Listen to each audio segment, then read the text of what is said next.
Magandang umaga po, kapamilya. Ito po si Father J-Boy at tayo na po at magkapet pandasal. Nakabulagta sa ating mga gunita ang larawan ng mga namatay at namatayan ng dahil sa lindol at bagyo. Sariwang-sariwa sa ating alaala ang mga taong nawalan ng bahay at ari-arian. Kumusta na kaya sila? O kung tayo man ang biktima, nakaaho na ba tayo? May halong galit sa sitwasyon ang dagdag sa anumang pagbangon.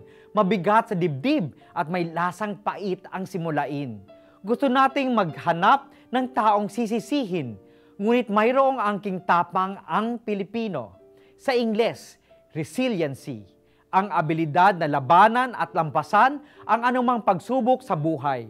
Kasama sa abilidad ng resiliency, ang labis sa pagkapit sa Diyos. Kung merong kapit sa patalim, ito naman ang mahigpit na pagkapit sa may kapal. Hindi nawawala ng pag-asa ang Pilipinong nananalig sa Diyos, kaya manalangin tayo. O Diyos, tunghayan mo ang alay na galing sa aming paghihirap upang ang paglilingkod sa aming ginagampanan para sa iyo at sa aming mahal sa buhay ay humantong sa iyong ikadarangal. Amen. Magandang umaga po sa inyong lahat.